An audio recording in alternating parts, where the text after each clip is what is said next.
চুপিসারে চীন তৈরি করে ফেলেছে এমন কিছু বিস্ময়কর প্রকল্প যা পুরো বিশ্বকে অবাক করেছে। মরুভূমিতে 1 কোটিরও বেশি সোলার প্যানেল, সাগরের তলদেশে 5,000 কিলোমিটার অপটিক্যাল কেবল এবং 37 তলা ভবনের চেয়ে উঁচু জাহাজ লিফট, সবকিছু তৈরি হয়েছে গোপনে। এমনকি আমেরিকাকেও জানানো হয়নি। চীনের ইয়াংজিয়াং অঞ্চলের মরুভূমিতে তৈরি হয়েছে পৃথিবীর সবচেয়ে বড় সৌর বিদ্যুৎ প্রকল্প। প্রায় 800 হেক্টর বা 2 লাখ বিঘা জমির এই ফাঁকা রুক্ষ মরুভূমিকে রূপান্তরিত করা হয়েছে বিদ্যুৎ উৎপাদনের বিশাল ফার্মে। এখানে বসানো হয়েছে 56 লাখেরও বেশি সোলার প্যানেল, যা একসাথে 3.5 গিগাওয়াট বিদ্যুৎ উৎপাদন করতে পারে, যা 30 লাখেরও বেশি বাড়িতে বিদ্যুৎ পৌঁছে দিতে সক্ষম।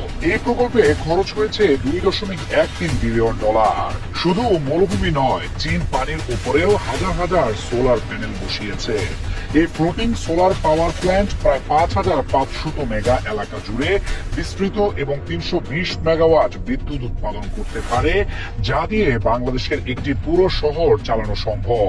চীন আরো বানিয়েছে ব্র্যান্ড হাস্ট শিপ নামে এক বিস্ময়কর তেলবাহী জাহাজ, যা ইঞ্জিন ছাড়াই শুধু বাতাসের শক্তিতে সমুদ্র পাড়ি দিতে পারে।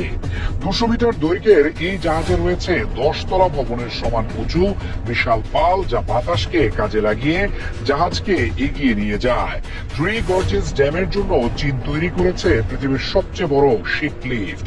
113 মিটার বা 37 তলা ভবনের সমান উঁচু এই লিফট মাত্র 30 মিনিটে 3000 টন ওজনের জাহাজকে বাঁধের ওপারে তুলে নিয়ে যায়, যেখানে সাধারণ লক সিস্টেমে লাগে 3 থেকে 4 ঘন্টা।